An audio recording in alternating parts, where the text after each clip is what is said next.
And I said to her jokingly, I was like, so how do you feel about the term stepdad? You know? And she was like, please don't have sex with my dad. And I'm like, oh, no. What? Like, do you think that's what No. I'm like, first of all, he's like a 4 at best. You know what I mean? Tell us about a moment where you wish you would have said something and you didn't. There's nothing better than this.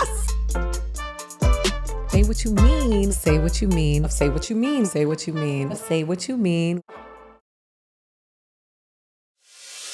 Hey, what's up? It's your girl, Aida Rodriguez, and welcome to another episode of Say What You Mean, where my friends, people stop by to say the things they wish they would have said and never did. And now they're saying it here just for you. I start off every episode with my own Say What You Mean, and I will say this generally. I was doing a comedy club a few months ago, and the manager of the club said to me, Aida, I didn't expect this many white people to come see you. And he was like, this is a very, very diverse audience. And I didn't say anything because he was my employer at the time and I needed work. But I've heard that before. And I just wanted to say, so in case any comedy booker or manager says to a person of color, white people came to see you, a queer person, a straight person came to see you, stop saying stupid to comedians. Isn't our job to make everybody laugh? Why are you surprised when everybody shows up? Did you think I did salsa lessons from the stage? It is unbelievable to hear that stuff in 2024. And I really, really am tired of it. So I just wanted to say that was really dumb. It was not just offensive to me, but also to the audience. The fact that you think that the people that need to come see comedians need to be exactly like them is the reason why we're in the mess that we're in. So out. All right, now introducing the next person that I'm having on the show today. I don't know why I'm losing words, but I feel like I always have this battle between being on stage and here. The next guest is a comedian who I think is downright hysterical. He's so damn funny. His hair stays in place, and I'm highly impressed. But I've heard him say some of the things that have been some of the most controversial things and be so funny doing it that it makes the people who just say controversial for the sake of saying it look bad. So I'm excited for him to be here. You've seen him on the E! Network. He's the host of the Just Saying podcast. Also on the Jeff Lewis Live on Sirius XM. Please welcome to the show, Justin Martindale. Yes, it's so good to see you. It's good to see you. I feel like I haven't seen you in so long. You look fantastic. Thank you. So do you. I mean, we did it. But only one of us is engaged. Yeah. Oh, well, yes. I know. And I have to say props to what you said at the top of that. I totally get what you're saying. Do people ever say that to you, being queer, that straight people come to see you? I usually get, after a show, I've gotten this before where someone said, oh my God, you were so great. I didn't care that you were gay. And I'm like, well, thank you. I appreciate that passive-aggressive hate crime. That was really, really fun. Or I'll get like, if I bring up a comic, they'll be like, right at the top, they'll be like, I don't know about you guys, but I think he was gay. And I'm like, okay, like, no. That's so revolutionary. I'm like, you can't say that with anybody else. You know what I mean? It's just like, we could still get in with that. Yeah. That little dig. You know what? It's so funny. There's a comedian that you and I both know brought me up at the Ontario Improv and was like, coming to the stage is a fake Rosie Perez in the same voice. And I guess he was letting everybody know that I was Puerto Rican. Was it Tony Hinchcliffe? No. He called my country floating piece of garbage. Right. He's different. Different. But it was not. It was actually, it was just so weird that he brought me up that way because I was newer in stand-up. And I got scared because I was like, oh, this is a really bad introduction. Yeah. But I still had a good set, but it was just awful. He was just mad that they lit him. And I'm like, God dang, like, who does that? Mm-hmm. We hear really odd things in comedy. Aside from, I thought you were funny in spite of you being gay. Wow, thank you. What are some of the other weird things that you hear? I mean, it's just pretty much the same old. When I was actually in Austin, I did Rogan's Club. Okay. And that was just, whoo. The mothership, right? I mean, it's just, yeah. And there was a comic that I brought up who I have known for years who now lives in Austin. And I had a great set. And then he went up and just started just bombing. And when that happened, he Turned it on you. turned it on me and was like, what, you want me to bring the F slur up here again? Like straight up, just, I was like, what? And then kept going, and it was really awkward. And I'm next to the booker, and the booker's like, I'm sorry. And I'm just kind of like, you know what? I've been in this game forever. It's just kind of like, it's the way that went was a little dirty. And then the guy after him started bombing and kept saying, I'm like, I've been gone for like 2 people. You like, had a really good set. I had a good set, and those Proud Boys couldn't take it. So, oh man, that's crazy. Yeah. I feel like some people have gone to Austin so that they can come out of the proverbial closet, so they can just say all the things they want to say in the name of stand-up. But it's just shock value. Yeah. And easy and lazy. I agree with Jesselnick when he said that yes, absolutely. Yeah, if it's going to be problematic, let it be funny. And we all say problematic stuff. I think comedians are supposed to say problematic stuff, right? Well, say what everybody else is thinking, but make it clever. Yeah. Yeah, keep it funny. Don't just go for the oh my God, I can't believe you said that. Like, make it smart. I also question the people who laugh at it because I'm like, oh. Well, I think it's just kind of mutated into this, like, I don't know, kind of stroking their ego a little bit, where it's like, I don't know, like, it's very, very strange how if they laugh at it, they're kind of helping that behavior continue. Yeah. You know? Yeah, I mean, like you're saying, they're saying what they're thinking. It's not a joke, though. What I've been doing now is I've been saying it is, like, if I know who I'm bringing up, I'll just, and I know they're in the back room not listening, and I'll just be like, okay, so here's what's going to happen. I'm going to finish this set, and I'm going to bring out the next person. And when they say, oh, I think that guy's gay or whatever, just don't laugh. And it's the funnest thing ever because they get up there and do it, and it's like quiet, and they're like, wait, what? Wait, what's happening? Like, you guys didn't hear that? So how often do they do that? Oh, like pretty much every time. Yeah. It's like a thing. That's so weird. But it just makes me go, you're insecure. Or interested. Yeah, I mean. I always feel like sometimes there's a deep-seated. I was just talking about this. I actually wrote a joke about it because I've never seen such a group of people be more preoccupied with who's gay, like who's queer. And the men, like, they do podcasts, they go Obsessed. in. I suspect that. What are you gonna do when you find out? You want to kiss? Yeah. Isn't it weird? Yeah, it's very, very strange how it's still like a punchline or like, how guys just still. I think it's so attractive to just be like, who cares? You know what I mean? Secure. Who knew that secure men are attractive?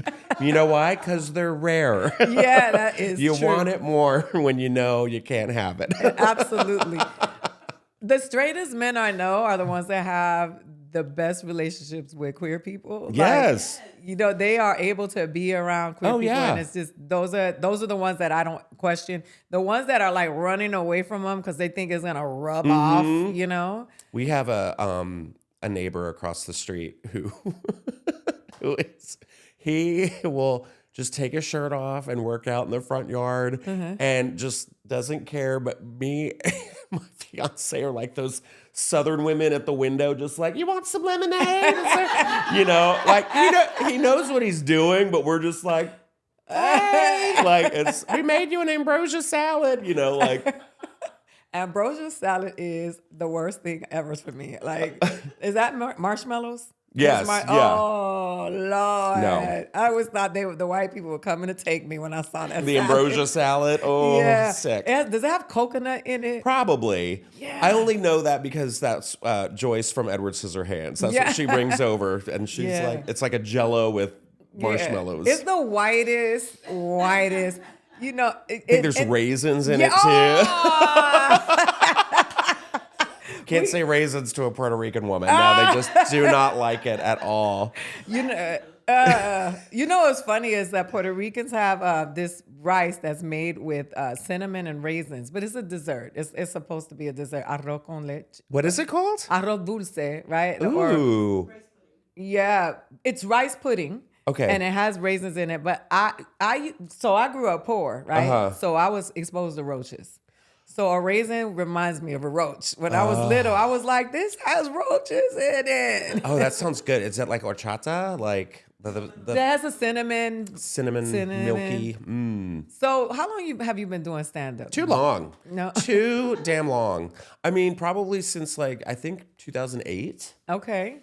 So we started around the same time. Did All we? of us. Yeah, around that time. I guess so, yeah. I remember when I first saw you do stand-up, the word that comes to my mind is irreverent. And I was like, I saw you do stand-up and I was like, he don't give a f-. And I loved it. I was like, because those two kinds, it's like, there are people who say things just to shock people, but there are people who say shocking things that are actually really funny. And that's what I gravitate. I can be really dark, but I just remember seeing you and just laughing and I was like, he does not give a I love it. I love it. Well, I mean, I feel like that's like what I was raised on, like my idols were like Joan Rivers. Yeah. And, like Jim Carrey and his act outs. Yeah. And even like Robin Williams, where he would kind of get like, he would kind of impersonate these caricatures that were, kind of not what normal men were doing. You know what I mean? Yeah. He could impersonate a female, impersonate, a person from a different country, all that kind of stuff. And it was just fun because people got it. But like, and also from the South. I'm like, Where are you from in the South? From Texas. Okay, So, what part? San Antonio. Okay, I love San Antonio. too. Ironically, that's one of the cities I enjoy the most. People always say Austin. I don't like Austin. I like San Antonio. I know. But people are more, Very, very happy. Yeah, And good brunch too. I love it. Yeah. And but I feel like my mom was just very much like, if you got something on your mind, say it. I mean, it gets me in trouble all the time for sure. But, I'm like, what's the most trouble you think you've gotten in being a comedian? What have you said that has gotten you in the most trouble? I love that you're blushing. I mean, what time? He's like, pick a group. Which group, dude? Let me think. I mean, there was one time I got banned from the Laugh Factory for like 3 months. I didn't even know that's possible. I don't think it was like a proper ban, but it's like I didn't get spots there for like 3 months because I said something about a comic and I thought that comic had left and they did not. And I mean, and it crushed. It was so good, but I did a play on words, and they got mad and called the club and was like, no. But I said what everyone was thinking, you know. Okay. And they laughed. And they laughed. Yeah. Oof. I'll tell you afterwards. Yeah, I was just gonna say, was it? And then I remembered I can't say it either. What is there a time you can think of where you wish you would have said something and you didn't? Oh, I wish I would have said something and I didn't. I mean, do we cry this early or no? I don't know. Let's see. Trust me, you wouldn't be the first person to cry here. I know. I mean, I had a really close person to me pass away in 2021, and I reached out to this person. I was the last person to see this person alive, and I just remember dropping him off and being like, "Take care of yourself." And then I called him as soon as I got home and was like, he was really struggling with like alcoholism. And I was like, just get some help. You know, you can take a Zoom, all that stuff. You don't have to be in person. And I just wish that I would have gone to his place and like grabbed him and took him somewhere. You know what I mean? Yeah, that's one that I honestly, that's the one that like sticks with me. I'm like, damn it, if I had just gone inside, like things might have been different, you know? That's a lot of responsibility to put I on know. yourself. And everyone's like, you can't do that. You can't do that to yourself. And I'm like, I know, but it's like, you wish, because he was Yeah. really a really, really good guy. Yeah. And like he's missed a lot. Yeah. If I'm honest, I feel that way about Brody. I saw Brody the night before he passed away, and he was looking at me. We were looking at each other from across the room, and he's always say, "Ida, Ida," and I just remember that I wanted to say something to him, but there were so many people around, and I didn't. And then Yeah. he was gone the next day, and I lived with that. Like, damn, I should have said something to him. Because he was just I really used to enjoy him. Of course. He remembered my name immediately. I I never know. had to always to some people they're like, "What's your name again?" But Yeah. never with him. Yeah. I'd always be like, I'd always walk by and be like, Justin Martindale. Yeah. And he's missed. It's so weird you say that because like he has that Festival of Friendship. It's like an Yeah. Instagram group. Yeah, yeah. And they Byron Bowers posted the marquee last night and they reposted that. And I was like, oh, the Brody is my friend, like posted that. That's so weird. He's listening. Yeah, he's here. So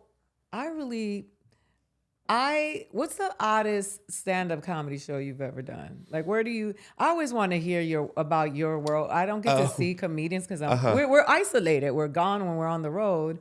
The most recent or like where I've performed, the weirdest one. Well, I mean, the weirdest one, I did a cruise back in 2009. Always a cruise. The cruise. Yeah, I know. And it's so funny because it was gorgeous. Like I got to go see the pyramids. I went to wow. Greece, went to Italy. Like it was just this like 11-day cruise and they had me on as like the performer in like the Chuckle room next door to the main stage, But one night, Patti LuPone is performing in the main room. What cruise is this? Gay, Atlantis. Oh, Gay cruise, okay. Patti LuPone is in the main room, and I am in the Chuckle Hut, and there was like 4 people there. No one cared. I don't know who those 4 people were, but thank you if you were there. And I just remember we were in Greece that day, and I was introduced to ouzo, which is a alcohol. Tastes like black licorice, and you can mix it with water, but it's delicious. I love black jelly beans. I know it's weird. No, that's okay. But they make them for somebody. It's my favorite. Yeah. I don't like Twizzlers. I can't handle like licorice. I just love the flavor of a black jelly bean. Okay. And so I was just like, this is candy, and then just blackout on stage. Just in front you of, did it on Oh stage. yes. And so my friends to this day who went with me on that cruise, I don't like drink anymore really ever as I'm sipping my wine. But like on stage, you know what I mean? I'm like, ugh. Because I've had that moment where my friends are like, how bad was it? Was it Santorini bad? Oh, wow. And I'm like, not necessarily that. That's the standard. But I mean, I've done office parties, restaurants. I just did it was like a cancer benefit this past week, which was just, I'm scared to ask. The reaction is scary. Well, it was just like, you get people who don't know how shows really are supposed to go. So they'll be like, we're going to put a musical act in front of the comedian. And you're like, what? No. And it's like, like they're singing like religious hymns. And you're like, no, how am I supposed to follow the religious hymn? Yeah, I've been in a situation. And they're like all like in their 70s and like done up for the night. And here I am just being like, you ever bottom? You can't really. And then you have to tell them what that means, and you're like, dinner's weird now. I love it. All right, so we have a segment called Shoulda Kept That. Okay. And people send us stories and we chime in. So I'm going to share the story now. My 8-year-old is very active and gets into a lot of things, gets into a lot. We have a running joke. When he is misbehaving, I tell him that I will bury him in the basement with his brother. Oh my God. He knows there is no brother in the basement, but he was playing his video game and he cursed. And I told him he got one more time and he was going to get locked in the basement. His friend on the game heard it, and now there are no more sleepovers at our house. That's incredible. I knew you was gonna like That's it. incredible. I love scaring children. Yeah. It's one of my favorite things in the world. Like, I just love it. If I, like, it's weird.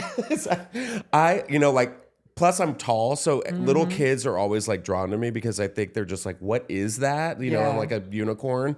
So they're like, kids will just look at me and I'll just like look at them in line and just like make faces at them and stuff. I just think it's so fun. They'll laugh. Sometimes they get scared, but I always have a good time. I'm a big uncle, but I'm the same way. I would do that to my kids. I also love the fact that there was no brother in the basement. I'm going to bury you with your brother. There's no brother.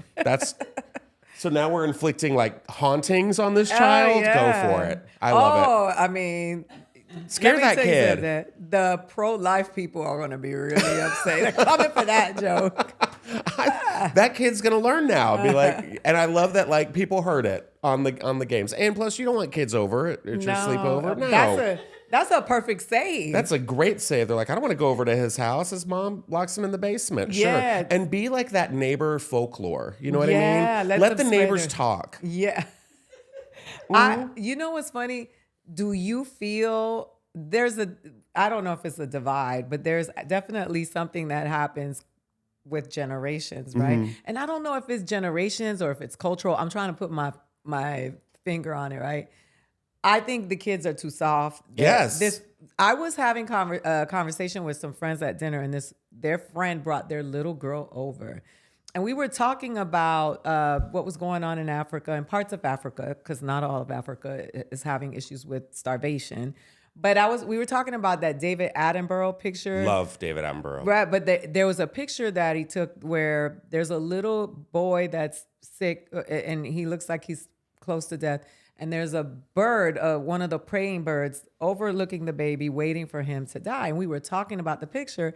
And the lady was like, oh, no. You can't talk about this around Piper. And then she put her hands over her ears. The little girl was like 2 years old. Like, she really didn't know what the was going on. But this was like one of those like Time Life photos of the year kind of things. It was. Yeah. And we were all having a conversation about it. And she was like, please don't talk. And then she just got up and rushed off with the little girl.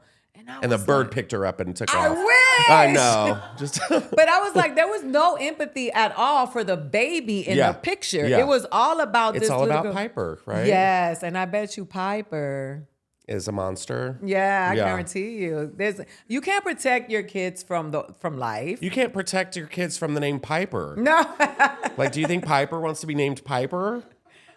There's not a Piper here, is there? Like in the, okay. No, it was just, I just remember thinking to myself how much I hated that woman. At that moment, I was like, I have disdain for this woman because this is right here. This is the problem. Like, the little girl wasn't even, she was flipping over her little toys, and then she just jumped and put her hands over. There's nothing worse than that experience too, when you say something like that and the person reacts that way and you're like, like you think they're kidding. No, she was. And you're like, oh yeah, okay. And then you're like, oh, you're serious. Yeah. Okay, got it. She scoffed. She tried to make us feel, particularly me, because I was the one talking at the moment. And my friend was like, I'm so sorry. Her friend goes, she said, and I'm like. I had an instance like that with an adult where to this day I'm like no longer friends with this comedian friend who I was friends with forever because her dad recently came out as gay and he was like, I don't know, probably like late 70s, early 80s or whatever. And very sweet, very, very sweet. And like, you know, he was like, oh my God, here's a guy and we were, you know, friendly and like, it just felt really nice. Like I felt like I was like teaching him, you know what I mean? And he was like, I'm going to go get us another round of drinks. He's like, do you want one? I'm like, yeah, sure, no worries. And I said to her jokingly, I was like, so how do you feel about the term stepdad? You know? And she was like, please don't have sex with my dad. And I'm like, oh, no. What? Like, do you think that's what No. I'm like, first of all, he's like a 4 at best. You know what I mean? But she took it to heart. And like to this day, like I you know, I've seen her I've tried to say to this person over and over again, like, I've never thought that these words would come out of my mouth ever. Like, I wasn't trying to have sex with your dad. Like, saying that to somebody, but them looking at me again and being like, yes, you did. And I'm like, oh my God. Like, there's no getting through to you at all. She is really questioning your standards, right? I know. I was like, what kind of a person do you think I am? Preying on the elderly. Yeah, I know. I'm just a dad in the streets, you know? Oh, that's Justin. He's a dad. Good. Watch out for him. Guard those husbands, ladies. Guard those grandpas is what it sounds like. If you look like a cast member from Cocoon, I'm coming for you. I think that it's so, I don't know, people just are projecting. It's a lot of people projecting, right? All right, so this segment is called Say It With Your Chest, and this is for us to get to know you a little bit better. Okay. It's like a lightning round. Smash or pass Christmas musicals? Oh, God, pass. Was that too quick? No, it was just funny. Like, what is a Christmas music? Like, yeah, pass. Okay. Too much. Would you rather the ocean or the pool? Ooh. Gays love both.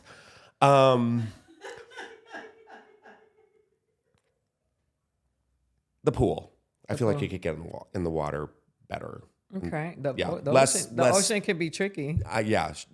I would say pool with a swim up bar. Yeah. Oh, nice. That sounds fun. That sounds fun. Rich. How old were you when you received your first romantic gift? Oh, God. My first romantic gift. I don't know. I mean, I think my first kiss was like in 5th grade. Was it a girl or a boy? It was with a girl. And how was that? I mean, Your face. He was like, yeah. I was like, I don't know. This is what we're supposed to do. Yeah. So I think that was like a gift, like a first kiss. I don't know. I don't get a lot of gifts. I mean, I got my engagement ring, in September, so that was very sweet. Oh, yeah. Congratulations. Thanks. Yeah. Fight or flight, 13 Swifties.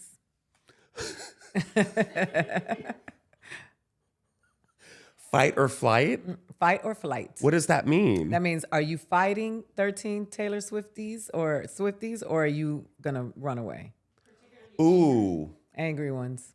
Angry ones. I'm going to fight them. Hey! I'm going to fight them.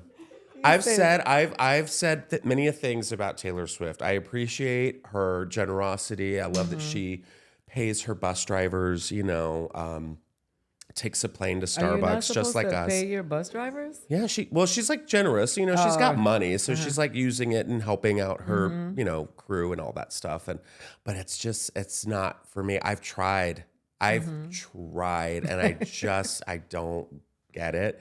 And Taylor Swift fans are so diehard that like, well, you just don't get it.